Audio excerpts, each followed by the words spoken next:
Buenas noches, bienvenido a nuestro portal, a Platanao News. Esta noche un tema muy interesante. Estamos en medio de la pandemia del coronavirus. En nombre de todo el equipo de Platanao News, en especial de su directora administrativa y editora de contenidos, Irana Flavia Luciano, gracias por estar con nosotros esta noche. Te hablaba de que hay un tema interesante desde nuestra cuenta de Instagram, a Platanao News, y un invitado muy interesante. En esta oportunidad vamos a hablar con el doctor Vicente Vargas, psiquiatra importante de este país y de la región de América Latina. Con él el tema claves para vivir en cotidianidad. Muy interesante todo lo que tiene que ver con este aspecto. Y ya entra con nosotros el doctor Vicente Vargas. Doctor Vicente, en línea, buenas noches. Un placer tenerlo por acá en nuestro portal a Platanao News, en vivo para una serie de personas interesadas en el tema. Claves para vivir en cotidianidad, como lo hemos denominado nosotros, pero usted tiene un amplio aspectos también de temas a tratar y queremos verlo desde su óptica, cómo nos puede ayudar a observar todo lo que está pasando. Buenas noches, doctor, adelante. Sí, buenas noches, Fernando, buenas noches a todos los seguidores de Platanao News, ¿verdad? Sí, señor. Es tu periódico digital, pues. Y qué mejor ocasión que la situación, ¿verdad? En la que estamos todos. Yo creo que nadie en el mundo se escapa de estar viviendo esa covidianidad, como le llamamos tú. Y nada, aquí estamos a tu disposición para hablar de ese tema y de las inquietudes que surjan de parte tuya y de los seguidores de este periódico. ¿Cómo no, doctor? De inmediato pasar, en diciembre escuchamos que en China ocurrió el primer caso de COVID. Inmediatamente comenzamos a ver por televisión que había una ciudad fantasma. Lo que nunca nos imaginamos es que para este lado y todo el mundo iba a ocurrir lo mismo. El hecho de que se hayan roto todas las agendas, tanto humanas como oficiales, privadas, y que el ritmo de la vida se cerrara bruscamente, ¿cómo impacta todo esto al ser humano en términos de la salud mental? Sí, mira, tal como tú dices, yo soy de los que cuando vi esa noticia de lo que estaba ocurriendo en China, en Wuhan, uno cuando ve las cosas de otros países, y más si es de allá de China, uno lo ve como, eso es allá que está. Y a uno le da pena, pero uno como que no se imagina que eso también va a llegar aquí y que va a llegar tan rápido y que va a llegar con el impacto que nos ha afectado a todos.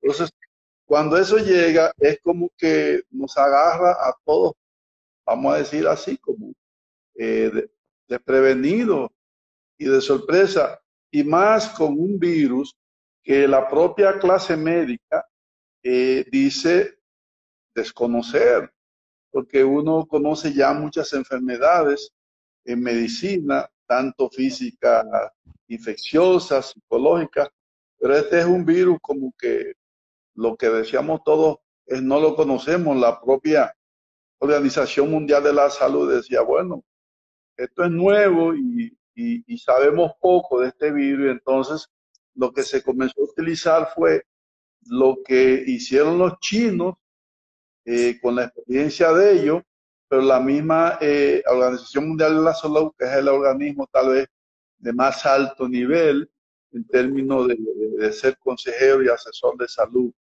de todos los países, decía, bueno, lo que hicieron los chinos y lo que hay que hacer es esto, y se habló sobre todo de las medidas del confinamiento, como que era lo más importante. Entonces se comenzó a hablar de todas esas cosas que ya tú y los seguidores y yo conocemos. se comenzó entonces a decir, hay que aislarse, hay que estar a 2 metros de las personas, hay que usar mascarilla. Al principio se decía que la mascarilla debe usarse y luego que no es necesario. Yo recuerdo que aquí mismo en el país la directora de la OPS decía, bueno, la mascarilla no hay que usarla a menos que usted no esté enfermo, contagiado, frente a un contagiado.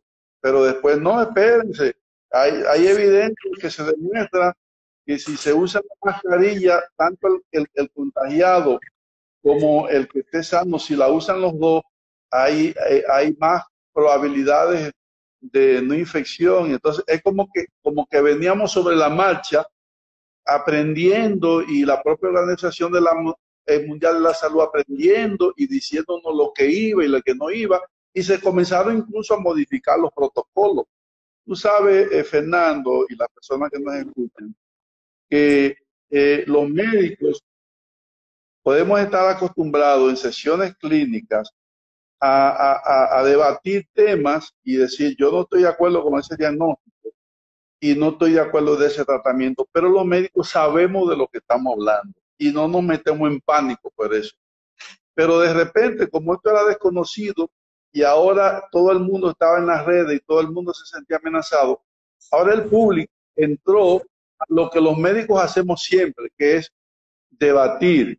Y entonces a mí siempre me preocupó que el público, que no es médico, entró en la incertidumbre que los propios médicos teníamos, en el desconocimiento de los, y entonces la gente comenzó a decir, bueno, pero la Organización Mundial de la Salud dijo una cosa y ahora dijo otra, y entonces lo que ellos recomendaron, los italianos no siguieron su protocolo, y los italianos entonces siguieron otro protocolo, y gracias a los italianos que no le hicieron caso a la Organización Mundial de la Salud, ellos hicieron entonces biopsia, y entonces todo eso comienza a llegar al público, un público que no está entendiendo lo que en el día a día del médico nosotros podemos debatir. Y yo vi que toda esa información comenzó a asustar a la gente y a crearle mucha incertidumbre, más de la necesaria al propio público. Y de repente nos vimos todos envueltos en esta situación. Bien, doctor. Aprovecho la oportunidad, doctor, para actualizarle quienes están sumando a este conversatorio. Está con nosotros desde Santiago, desde Santo Domingo, Raquel Awilda, Nodalia Arias, son periodistas. Está con nosotros igual, por acá también, Soraya Castillo, reconocida comunicadora. Ya le había hablado que está con nosotros doña Yanira Fonder, está ingeniero Tavares, está Laura Encarnación, periodista, Ivonne Rodríguez, está igualmente Carolina Sosa, Cristal Grullón, Larisa Peralta, está también la cuenta Medrano Roberta. En fin, se van agregando bellísima facción también con nosotros, Freddy Castro. Doctor, unas cifras tan alarmante, porque situarnos, por ejemplo, la gente comienza a hablar de la gripe española 1918 y hay muchos documentales sobre eso, pero venir actualmente al mundo de que hay 5 millones punto 4 o 5.4 millones de personas contagiadas de coronavirus e igualmente que suman ya más de 343,000 los fallecimientos. Son cifras alarmantes. Y una de las cosas más penosas que ha pasado, doctor, es que muchas personas no han podido asistir a sepultar seres queridos. Estamos hablando de que familiares, núcleos de hogar, por ejemplo, de padres a hijos, cuando ya hijos casados no se han visitado, ni abuelas, ni tíos. ¿Cómo nosotros analizar esta situación que tiene que ver con el aspecto ya de los afectos, del cariño, de expresarse amor? O sea, si te veo tiene que ser desde una azotea, de carro a carro, no te puedo abrazar. ¿Cómo el experto puede orientarnos sobre eso y cómo procesar eso? Bueno, para mí aparte de todo lo que ha pasado, que es serio y penoso, pero para mí ese es uno de los puntos que a mí personalmente me produce más pena, cuando hay un familiar de alguien que está interno, infectado, y entonces esa persona no puede ver a ese familiar. Tú sabes que nosotros, sobre todo los dominicanos, somos gente muy querendones, muy cercanos, y entonces cuando alguien se enferma, nos gusta ir, como decimos nosotros, en trulla, no nos do en trulla, y Sí, nos así es. sentamos ahí a esperar, y entonces, antes en los pueblos, yo soy de pueblo, se hacían té, se amanecía, y eso era como se convertía en una expresión popular, y eso se medía, mira, fulano sí es querido, toda la gente que está aquí, que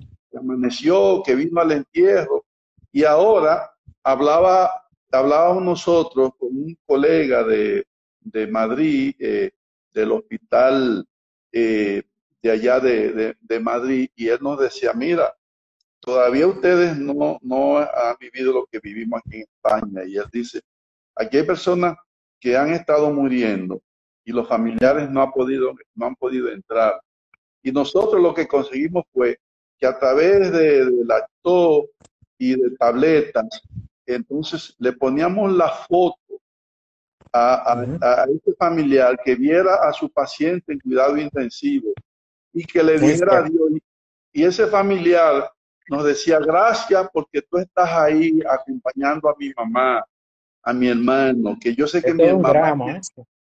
pero es que tú, eso cuando yo oí a ese colega tocando eso, yo que estoy acostumbrado a muchos temas, te confieso que, como decimos nosotros, me partió el alma.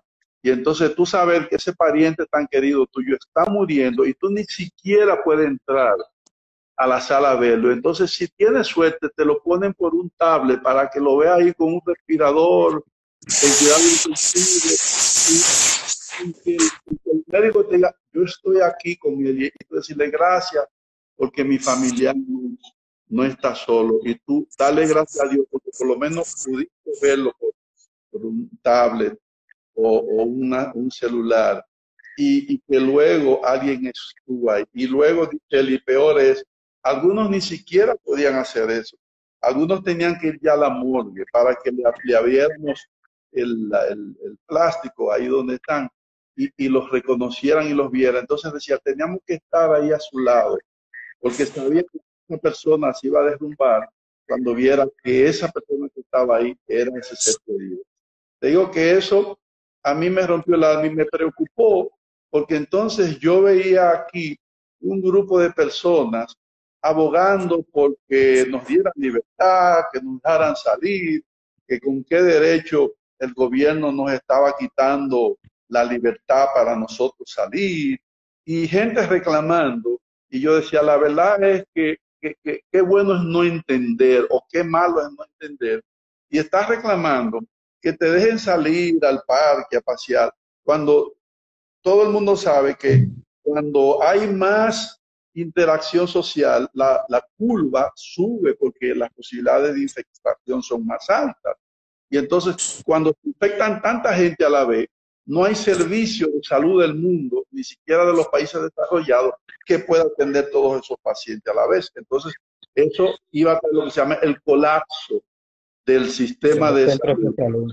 Y si Sí. colapsa el sistema de salud, donde ni los propios médicos pueden atender a nadie, ni los hospitales tienen capacidad, pues entonces eso es un desastre y un caos. Entonces, eso al principio era lo que se estaba jugando de evitar el colapso. Fíjate cuál era la buena noticia. Estamos jugando no a evitar la infección, sino a evitar que se infecte todo el mundo a la vez. Oye, o sea, lo menos malo de lo malo. Y mucha gente protestando porque ni siquiera quería eso. Y entonces toda la incertidumbre de que si la mascarilla era buena, que si no, que si teníamos pruebas, eso fue otra cosa que todavía, y todo el mundo, los epidemiólogos, señores, hay que hacer pruebas, porque la prueba es la que nos dice en qué fase estamos, pero aquí no tenemos ni siquiera la prueba. Entonces, Y está de si te manera, das cuenta, eso era un tema que se repetía de país a país. O sea, lo sí, estábamos viendo desde Alemania hasta Brasil, desde Chile a India. Un tema principal y los elementos de prioridad preventivo, como eran ya guantes y mascarilla, una cosa que era como tan sencilla que uno la veía en la farmacia y no le hacía caso, se convirtió en producto de primera necesidad. ¿Y qué producto de primera necesidad que sea masivo? Eso son de las cosas. Pero aprovecho para conectar este cuadro tan dramático y personas no acostumbradas a estar en confinamiento. ¿Cómo le trabajó eso en la mente o cómo le ha trabajado? ¿Y qué manifestaciones están teniendo ustedes en las consultas actualmente? Sí, muy importante esa pregunta, porque si bien la prioridad era evitar la infección, porque eso era prácticamente debido a muerte por todo lo que hemos dicho, ya lo que trabajamos con conducta humana decíamos, ok, hay que evitar la infección y las medidas, el confinamiento y el distanciamiento, pero ¿qué impacto, como preguntas tú, qué impacto psicológico dejará eso en las personas? Entonces, uno ahí podía comenzar a ver todas las cosas que le pueden ocurrir a una persona cuando deja de encontrarse con sus amigos, cuando deja de ir al trabajo, cuando deja de ir al cine, cuando deja de ir a la playa, cuando deja de salir a tomarse su café o su trago.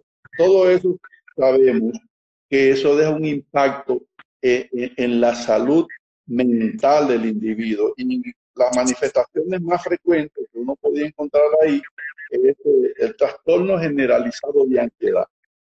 Y sabe muy bien que el diagnóstico psiquiátrico más frecuente es la ansiedad. El más La frecuente. ansiedad.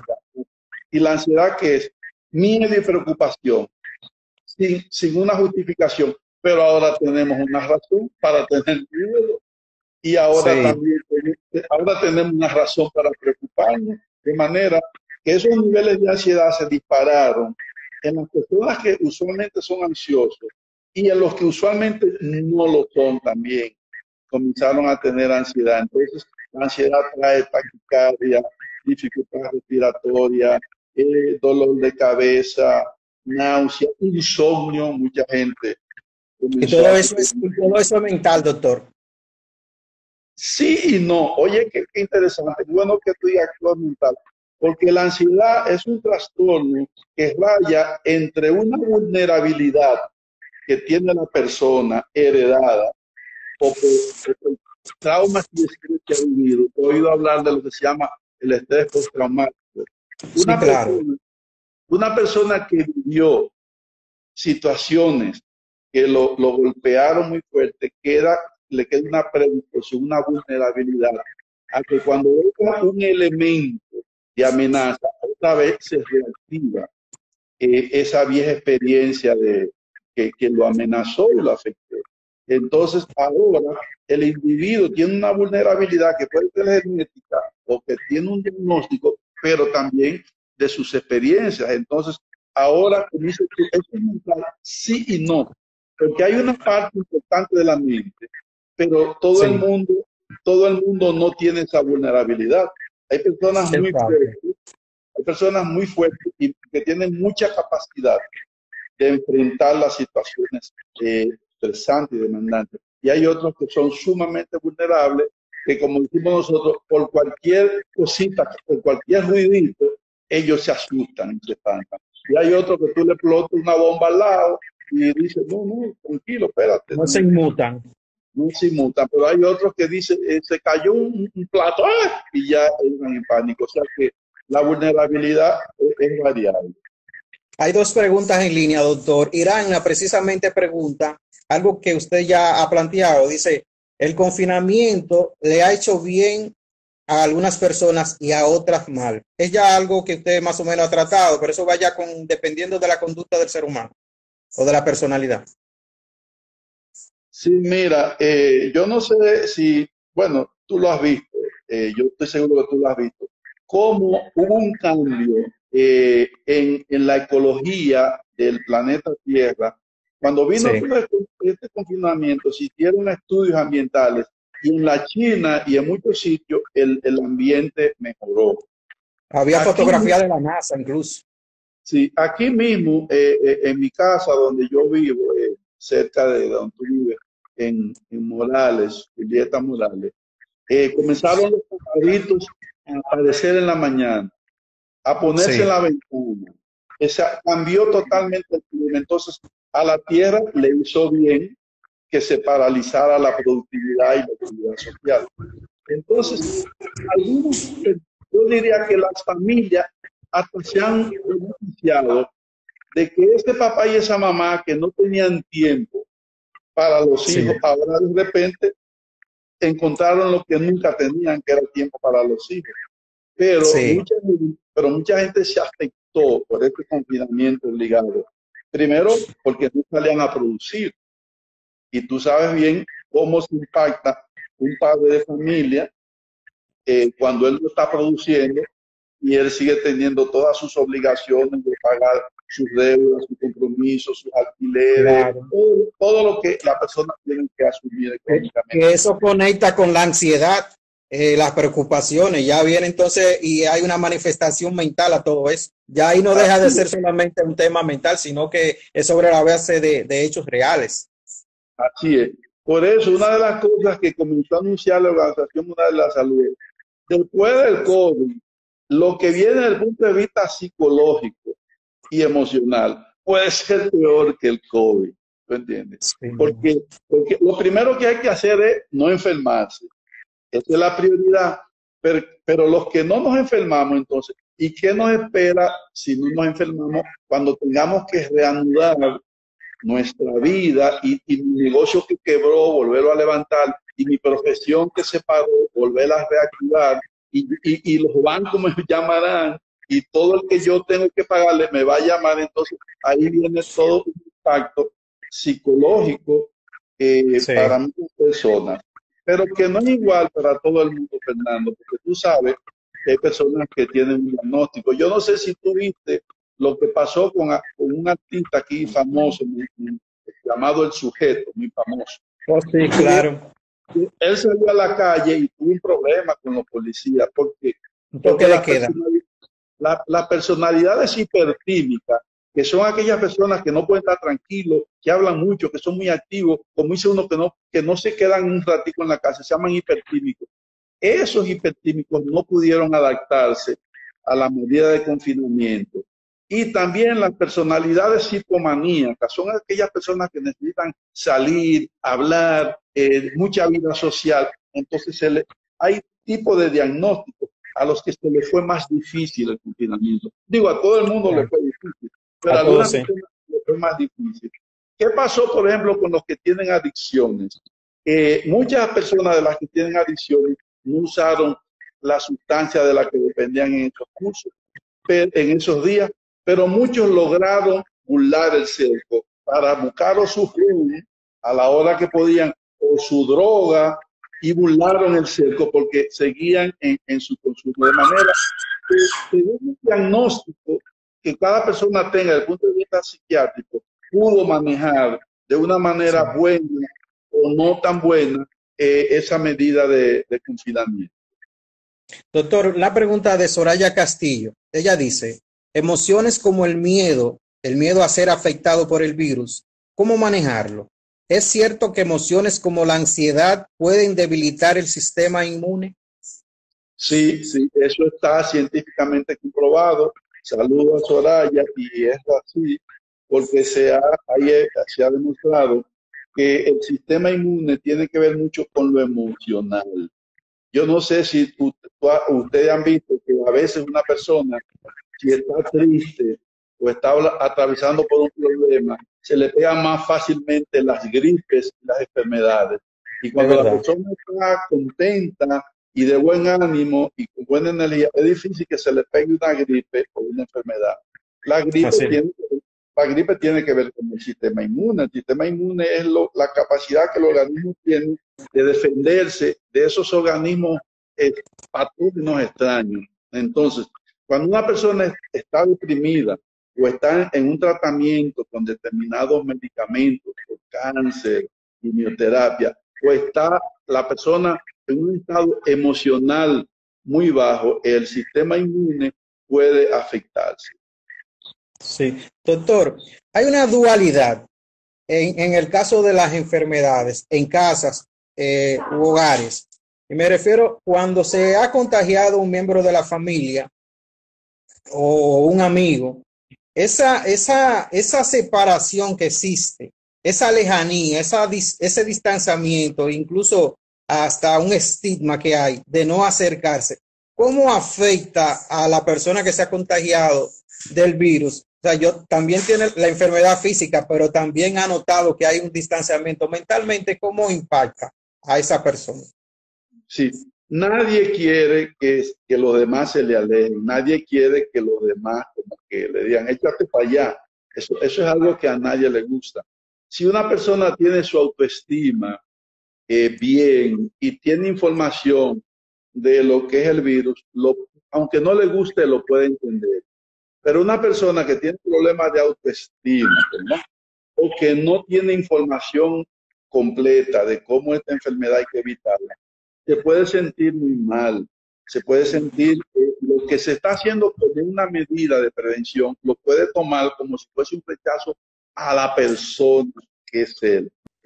Pueden presentarse porque dice, pues sí, nadie me quiere, nadie quiere estar conmigo. Hermano, no es que no lo queremos, es que estas son las medidas. Es una realidad, es una imposición. Estas son las medidas que hay que tomar para no infectarse. Y si, por ejemplo, usted tiene en su casa una persona vulnerable, usted tiene su papá o un hijo diabético, o usted tiene un tratamiento de inmunosupresores, entonces si usted es una persona vulnerable, hay que protegerlo del que está contaminado. Eso yo siempre he dicho que a la persona se le explica. Y si la persona tiene un poquito de razonamiento y su autoestima bien, lo entenderá. Pero si la persona tiene problemas de autoestima y no razona, no lo va a entender y eso se va a convertir en otro problema más aparte de los virus que hay. Sí, doctor, desde Santiago, Angélica María pregunta, o más bien ella plantea o dice, que más bien que es una cuestión de positivismo, ella dice. En mi caso, se refiere, estuvo perfecto lo de la cuarentena. Mis niveles de estrés propios del trabajo disminuyeron bastante. Ese otro ángulo. Sí, es lo que te decía, que lo que a algunos le perjudica, a otros le puede beneficiar. Había gente que estaba muy estresado, había gente que quería dedicarle un poco de tiempo a su familia, a su hijo o a un pariente, y entonces esto le dio la oportunidad de tener tiempo. Mira, antes de este coronavirus, yo venía diciendo que algunas gentes deberían tener trabajos part-time desde su casa y que podían darle un buen rendimiento a su empresa sin tener que ir el día entero a la empresa. Yo tengo amigos que trabajan en recursos humanos y cuando yo le decía eso, me decía, doctor, pero usted está loco, doctor. Y ¿cómo, doctor? Pero espérese. Y yo le decía, mire, don fulano, un director de recursos humanos, amigo mío, que esa persona si está embarazada, si tiene un niño pequeño, se va a sentir estimulada si puede hacer el trabajo desde su casa. Y hay más producción, se ha demostrado. Que va a estar ahí con sus niños en su casa y que no había manera de que la mayoría de los doctores de recursos humanos entendieran eso y lo que decían que yo estaba loco. Yo decía, fíjate cómo llegó eso ahora y se ha demostrado que hay gente que desde su casa pueden hacer su trabajo y se sienten incluso bien. Y ahora lo que hay que hacer obligatorio, antes si tú lo proponías te decían que tú estabas loco y que tú lo que querías era promover un caos en la empresa. Entonces no había manera de que la gente lo entienda. Sí, doctor, hay un aspecto también ahora que hablamos del hogar.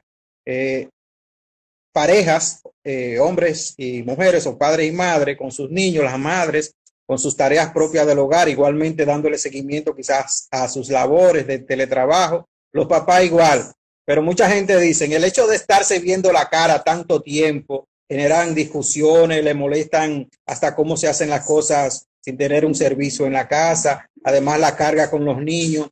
Se habla internacionalmente incluso de la OMS ha hablado de más reportes de violencia afectando a mujeres e incluso también estadísticas que elevan los divorcios, por lo menos la solicitud de demanda de de divorcio. Ese cuadro en el hogar, en confinamiento, ¿cómo analizarlo con recomendaciones? Sí. Mira, así mismo como tú dices, hace muchos años yo vi una película con Liv Ullmann, de Ingmar Bergman. No sé si tú llegaste a ver esa actriz tan sueca, tan buena actriz. Entonces, la película se llamaba Cara a Cara. Es una película que yo vi cuando yo era un jovencito. Y Cara a esa cara. era, el guionista ponía a una mamá y a una hija en una casa encerrada.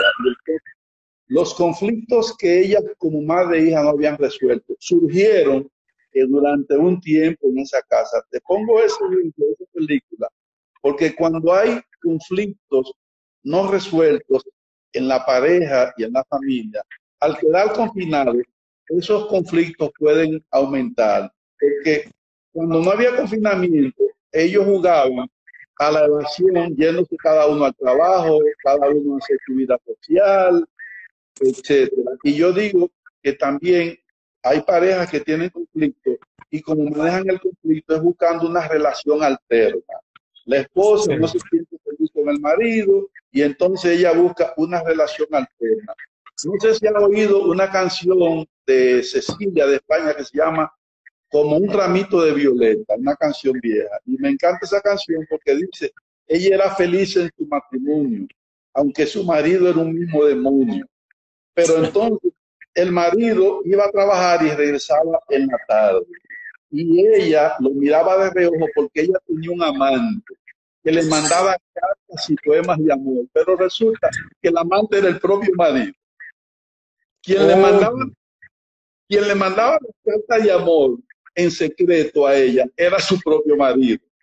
Y entonces, oye, ojalá te pueda poner esa canción, se llama Como un ramito de violeta de Cecilia de España. Entonces, te cuento esa canción, que es una de las canciones que me gusta a mí, porque eso dice cómo las parejas a veces cuando están juntos no pueden resolver sus conflictos. Tú sabes que las mujeres tienen necesidades de un romance, de que le escriban poemas, de que le pongan canciones, de que el hombre le hable bonito, de que el hombre sea dulce. sí. Y los hombres a veces, los que estamos enfocados en el trabajo, en las obligaciones, en las responsabilidades, y estamos tan estresados que nos olvidamos de esa necesidad psicológica, emocional de la mujer. Entonces, eso, cuando la pareja se ve en esa situación, o pueden resolverlo o pueden empeorarlo. Si se Oh, sí. sientan, si se sientan y dialogan, probablemente pueden encontrar opciones y oportunidades para mejorar su relación afectiva y romántica.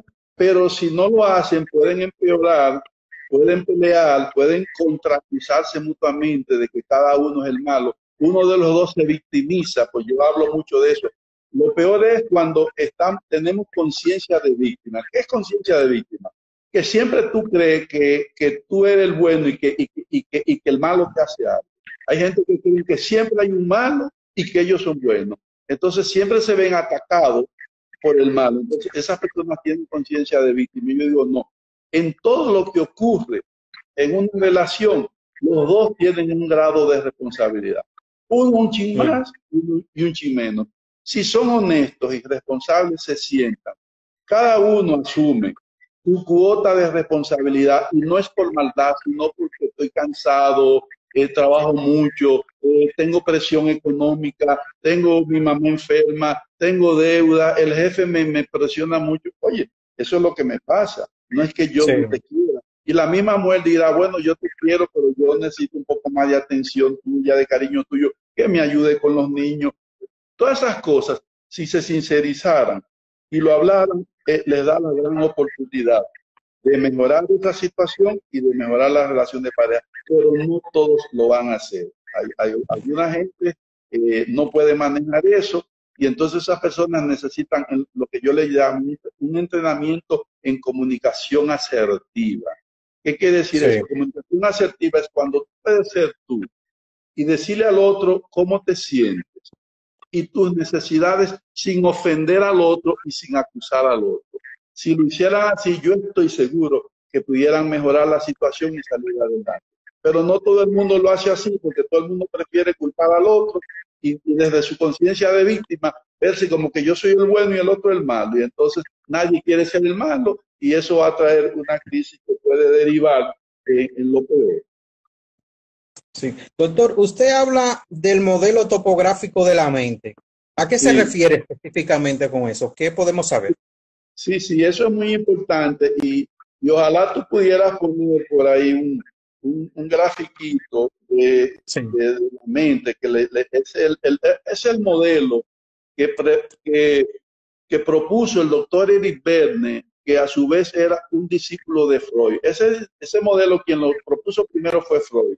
Cuando habló del suprayo, que es nuestra parte elevada y altruista, que tiene que ver con las buenas costumbres morales y religiosas, y el infrayo, que es nuestra parte que responde al cerebro reptil, nuestra parte egoísta. Ahí están nuestras necesidades humanas, biológicas. Sí. Entonces, decía Freud que había una lucha entre el suprayo y el infrayo, y que a través del método de la terapia, el psicoanálisis, el individuo lograba quitar ese conflicto, lograba conciliar su parte elevada con su parte baja. Eric Berne creó un modelo a partir de Freud y lo hizo más sencillo, no simplista, pero más simple, para que la gente lo entendiera. Ojalá ese modelo pudiera ponerlo, porque ahí vamos a ver cómo en la parte parental que el individuo tiene una parte que exige y pone reglas y normas y leyes, y una parte que ayuda y entiende, se humaniza y da servicio. Un adulto, que es la parte que nos permite conectarnos con la realidad y ver lo que conviene que se haga a partir de la realidad. Y ahí es donde está nuestro conocimiento de la enfermedad, de cómo se debe manejar la enfermedad, de los conflictos de pareja, de cómo se debe manejar. El adulto es el que tiene la información de cómo las cosas se pueden manejar de manera objetiva y real. Y la parte del niño es el infrayo, que es donde está lo que yo siento y lo que yo necesito. Entonces, desde ese modelo, nosotros hemos visto que la mente que lo dirige todo, el cerebro es el que dirige todo lo que ocurre en la vida de un ser humano, desde sus funciones fisiológicas, de comer, respirar, su frecuencia cardíaca, ir al baño, todo eso viene ordenado del cerebro. Las actitudes que uno tiene, cómo uno se siente, lo que uno hace, todo eso viene del cerebro. Entonces, Eric Berne propuso, eso se llama la topografía de la mente. ¿Qué quiere decir? Que cada órgano de eso, le llamamos estado del yo, tiene una función. Cada estado del yo tiene una forma de pensar, de sentir y de actuar, y tiene una función, y esa función tiene que ver con la homeostasis del individuo, con el equilibrio del individuo. Por ponerte un ejemplo, cuando una mamá está embarazada, ella se olvida de sus necesidades porque ella tiene que pensar en sus niños. Y cuando el bebé nace, si su bebé en la noche llora o tiene hambre, la mamá deja de dormir para cuidar a su bebé. Entonces la mamá se olvida de sus necesidades propias de ser humano porque tiene que cuidar a su bebé. Entonces nosotros decimos que la parte de ella que activa y que se hace responsable de sus necesidades, ella la suspende para ocuparse de las necesidades del niño. En el primer año de vida eso es normal, pero hay gente que sigue viviendo así a lo largo de la vida. Y yo he visto, Fernando, mamá que van a decirme que ese niño, ella no sabe qué hacer con ese niño, y me habla de ese niño, y yo le digo, doña, ¿y qué edad tiene su hijo? Me dice, bueno, él no es un niño. Le digo yo, sí, pero ¿qué edad tiene? Bueno, él tiene 48 años. Y vive en casa. Y ella te habla del niño. Entonces ahí tú te das cuenta que esa madre suprimió sus necesidades de persona, la suprimió para ocuparse de las de su hijo. Entonces ese niño se queda viviendo cómodo y él va a ser un niño toda la vida. Y óyeme la noticia pesada y desagradable que tengo. Mientras esa mamá te vive, ese niño no puede sanarse, no hay psiquiatra que lo sane. Porque quien tiene a ese niño así, ese niño de 48 años, quien lo tiene así es la mamá. Y es de doble vía, supongo, igual. El efecto en la madre también. Entonces, los que somos terapeutas decimos, bueno, doña, y entonces, ¿qué usted va a hacer para ayudar a sus niños? Bueno, doctor, no están niños, le digo yo. Claro, ¿verdad que no están niños? 48. Claro, y es hora de que usted le exija, y es hora de que usted piense en usted, no le haga la comida, no le haga el desayuno, no le pague las cuentas. Oye, doña, que él pase su susto y su vergüenza, pero ella no va a dejar que su hijo pase una vergüenza. Y ella va, si está bebiendo en un bar, ella va y le paga, porque ¿cómo ella va a dejar que se lleven preso a su hijo? Oye, doña, entonces eso tiene que ver con los estados del yo, Fernando. No, todos tenemos un padre crítico que nos dice lo que se debe hacer y pone las reglas.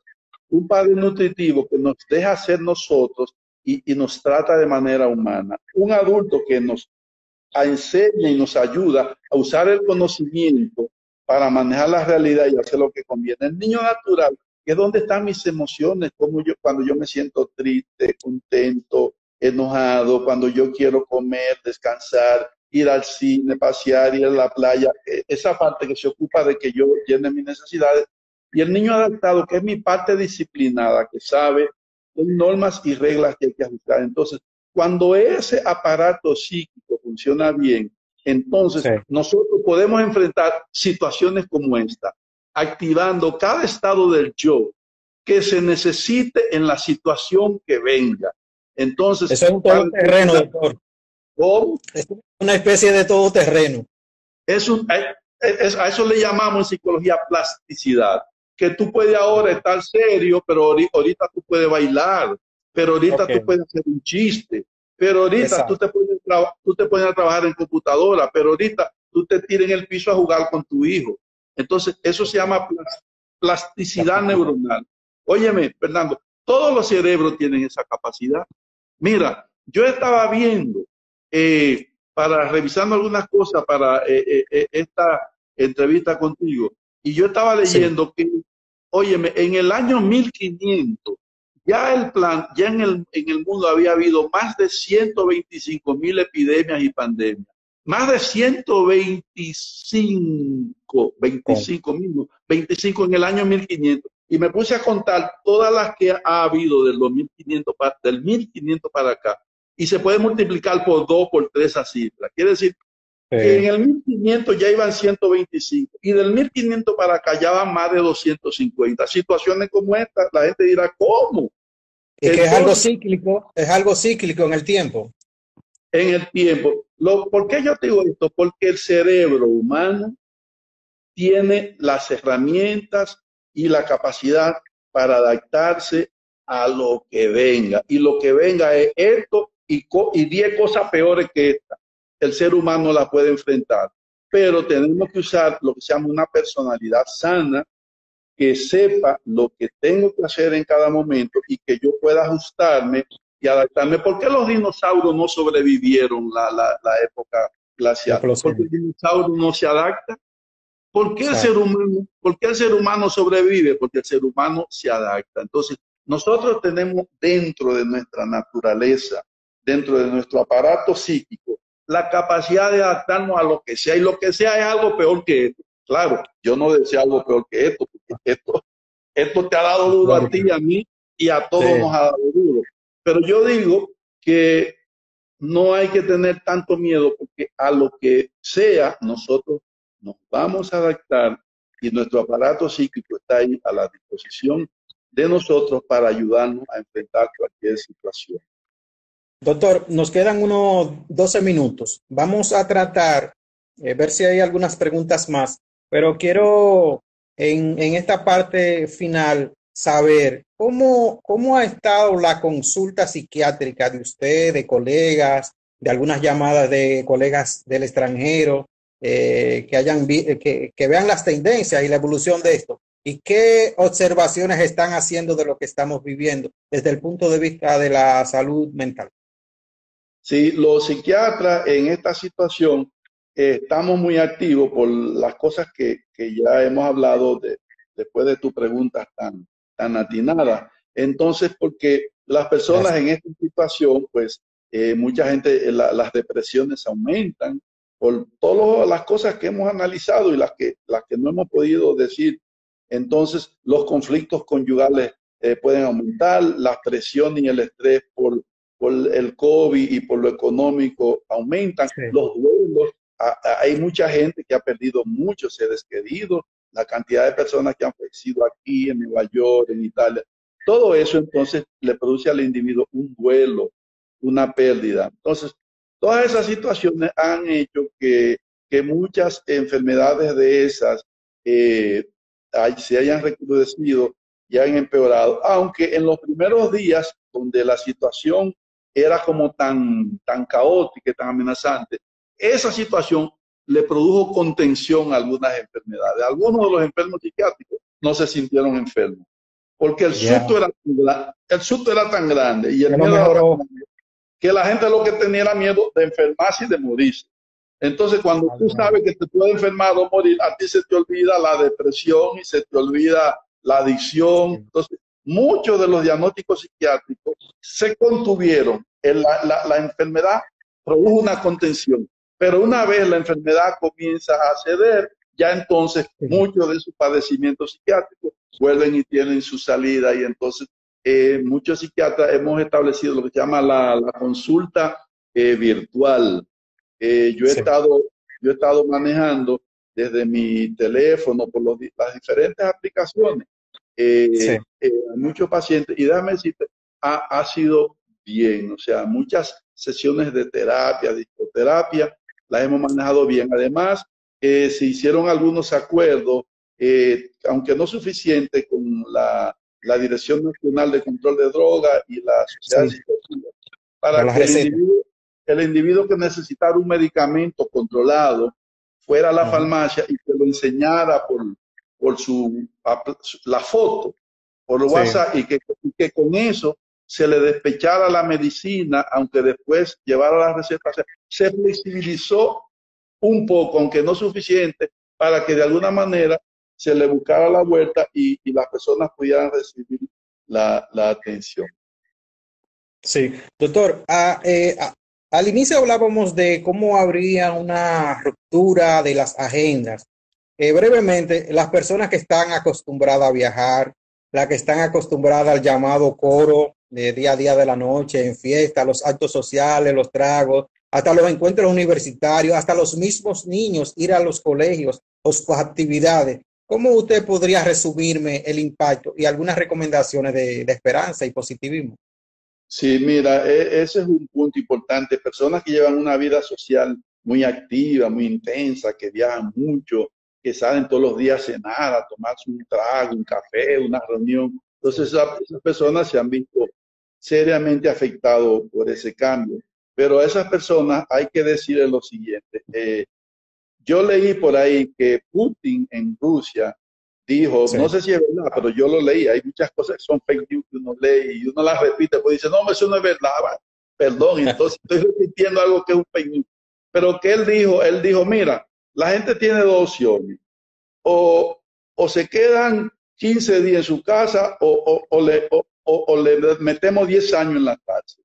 Entonces, así por la buena cualquiera entiende. O sea, 15 días en tu casa o 7 años en la cárcel. Yo no sé si eso es verdad, pero el ejemplo sirve para decirte qué tú quieres.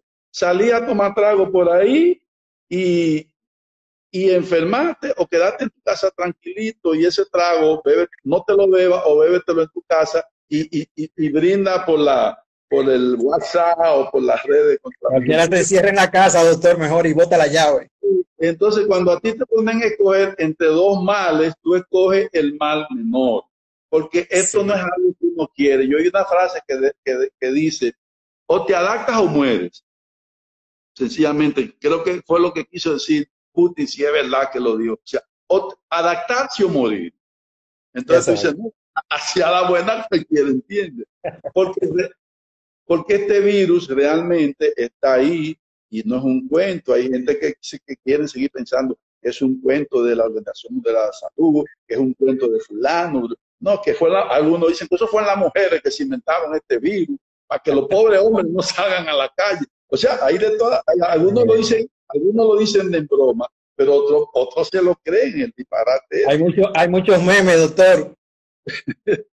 Sí, entonces todas esas cosas sí yo pienso que es duro, es difícil, pero es una realidad que la humanidad ha tenido que enfrentar y que no, la verdad que no, nadie se preparó para esto y llegó. Y oye, y llegó para quedarse. Exactamente. Porque la gente cree que, mucha gente dice, ya el virus, yo veo gente diciendo que ya el virus se terminó. porque ellos entienden que cuando el gobierno diga que salgan a la calle, ellos entienden que ya el gobierno por decreto acabó el virus. Le digo yo, nada. Usted estaba en confinamiento para no infectarse, pero para aprender a vivir con el virus. Son dos cosas. El confinamiento tiene dos propósitos. No se infecte, para que la curva baje y podamos volver a la normalidad. Pero aprenda todas las cosas que hay que aprender para vivir, como dices tú, con la covidianidad.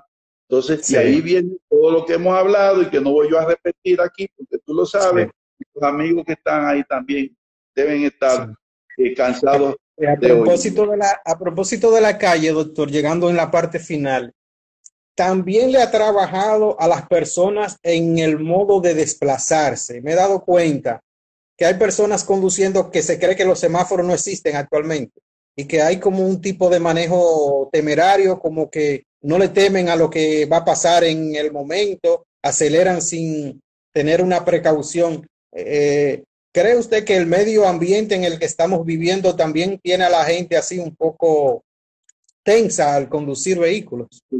Sí, sí, eso es bueno que lo digas porque uno debe saber que el otro salió en su carro igual que tú, que cuando, sí. Cuando tú vas a dar reversa, aquí, a mí me ha pasado, tú estás dando reversa y hay un carro o un motor que tú no tenías cuando te subiste a tu carro, de repente sí. Tú tienes detrás un motor, un motorista o alguien que se paró ahí y cuando tú estás saliendo, si no le da, tú por el retrovisor te das cuenta que hay una gente ahí detrás. Entonces, todas esas cosas uno debe saber que pueden pasar porque la gente como que se pone un poco loca y el único que se pone loco no eres tú, el otro también te pone loco.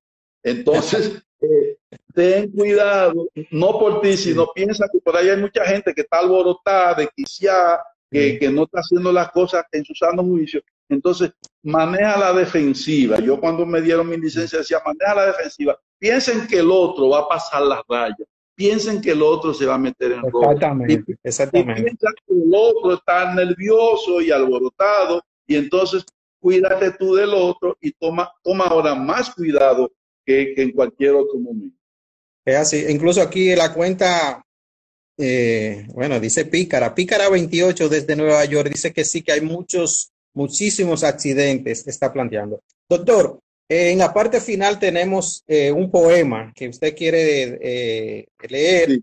Y antes de eso, en 30 segundos, sí me gustaría a las personas que están en Santiago, Jarabacoa, Ben Villatapia, Nueva York, el Distrito Nacional, desde el punto que estén, hay muchos comentarios que al momento de conversar con usted y también intentar leerlos no se nos hace tan fácil. Pero una recomendación en 30 segundos de usted, resumiendo lo que estamos viviendo y que incluya ese comentario, ya que usted habló ahorita de ansiedad y depresión. Muchas personas quizás en hogares no diagnosticados, ¿cómo es eso cómo yo estoy depresivo? En esa recomendación final que incluya esa aclaración o precisión. Mira, la depresión es un trastorno de ánimo afectado. Cuando tú tienes tu ánimo bajo, la energía baja y tú pierdes el placer de las cosas, son los dos principales síntomas para hacer un diagnóstico de depresión.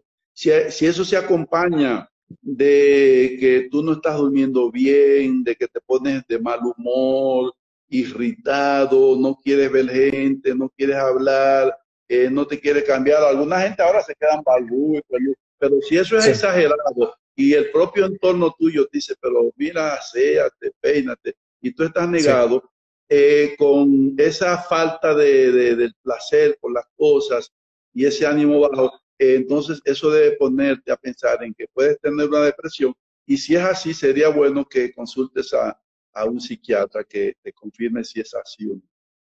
En el caso suyo, doctor, ¿cómo contactarle? El instituto que dirige, algún teléfono, alguna cuenta o correo o teléfono. Sí, como tú sabes, el teléfono mío es el 849-851-1348